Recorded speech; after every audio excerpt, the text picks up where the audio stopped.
साथीहरू, वेलकम छ मेरो युट्युब च्यानलमा। आज म चाहिँ यहाँ घरमै छु। आइतबार आज मेरो छुट्टी हुन्थ्यो तर म बाहिर गएन, घरमै छु। आज म चाहिँ कुकिङ गर्दैछु। चिकन बनाउँदैछु, मेथी चिकन बनाउँदैछु। हेलो साथीहरू, वेलकम छ मेरो युट्युब च्यानलमा, अभिना युट्युब च्यानलमा तपाईहरुलाई स्वागत छ। आज आइतबार म चाहिँ बाहिर निस्किन पनि पाउँथ्यो तर म घरमै छु। आज खाना बनाउँदैछु। तपाईहरुलाई पनि मेथी चिकन खानु मन छ भने मेथी चिकन बनाउन एकदम सजिलो छ। प्याज, अदरक, लसुन सबै एक ठाउँ पिस्ने, काजु पनि हाल्ने, पिस्ने, अनि त्यसको बनाउने, अनि चिकनमै मोल्ने सबै। अनि मेथी चाहिँ पत्ताहरू, मेथीको पत्ता टिपेर पहिला तेलमा एकछिन धेरै ठुलो ग्यास गरेर फ्राई गर्ने, अनि निकालेर राखेर अनि मिक्सचरमा पेस्ट बनाउने, अनि लास्टमा हाल्ने। अनि एकदम राम्रो हरियो हुन्छ चिकन, मेथी चिकन। यो इन्डियनहरूले धेरै खान्छ। म तपाईहरुलाई देखाउँछु है मेरो चिकन कस्तो भयो। चिकन चाहिँ यस्तो भएको छ, अझै हाल्नु बाँकी छ। यो चाहिँ म लास्टमा हाल्छु भनेर राखेको छ बचाएर। यसमा चाहिँ अलिकति मात्र हालेको छ। म योलाई चाहिँ अलि लास्टमा हाल्छु। चिकन एकदम राम्रोसँग पाकिसक्यो।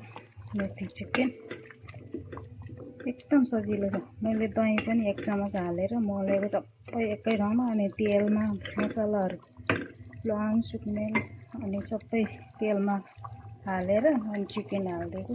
सजिलो छ यो रेसिपी बनाउनलाई, त्यस्तो झन्झट छैन।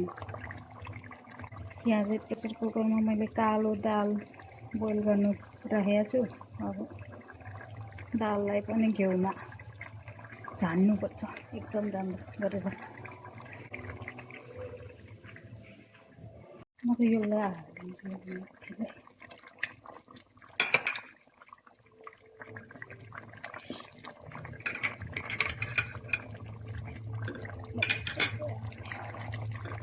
चलाइदिने अब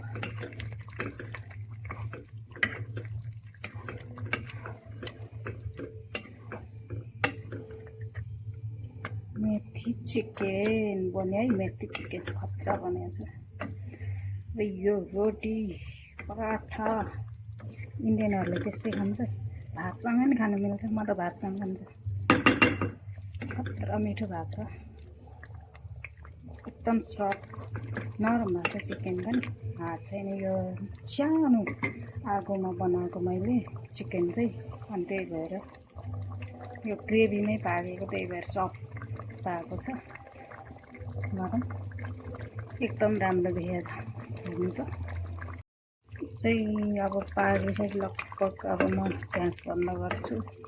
खतरा पाकिसक्यो। मैले चाहिँ घिउ र तेल मिक्स गरेर पकाएको। म लास्टमा अलिकति घिउ हालिदिन्छु माथिबाट। यिनीहरू चाहिँ यस्तो खान्छ।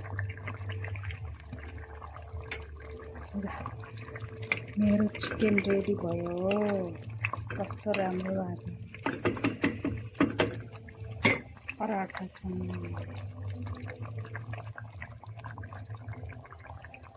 खतरा राम्रो हुन्छ आज चिकन। आज म बाहिर नगई यहाँ खाना बनाइरहेको छ।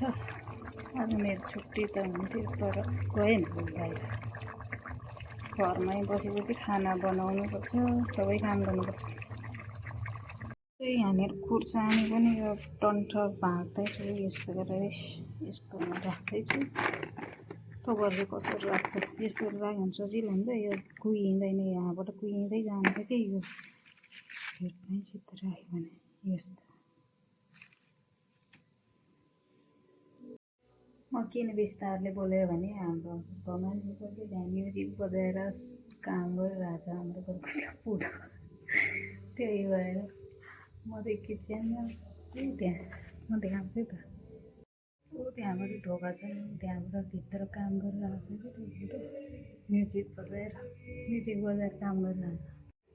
त्यही भएर म कसेर बोल्यो भने उसलाई डिस्टर्ब हुन्छ। त्यही भएर बिस्तारै बोलिरहेछ। मेरो यहाँ धनियाँ धोएर राखेको मैले। धोएर राख्यो भने बिहान स्यान्डविचहरू बनाउँदाखेरि सजिलो हुन्छ। जे गर्दा नि धोएर राखेको हुन्छ, चापचुप काट्यो अनि यसलाई बनाउनु सजिलो हुन्छ। धोएर राखेन भने कुहिन्छ पनि अनि नराम्रो हुन्छ, कालो कालो हुँदै जान्छ। मेरो यहाँ सिङमा कति भाँडा धुनु छ, राइमट्ट छ। खाना बनाउँदैछु म, सबै सकिएको छैन, त्यस्तै छ। मेरो भिडियो कस्तो लाग्छ तपाईँहरूलाई लाइक कमेन्ट सब्सक्राइब गरिदिनु होला, हेरेर साथ दिनु होला।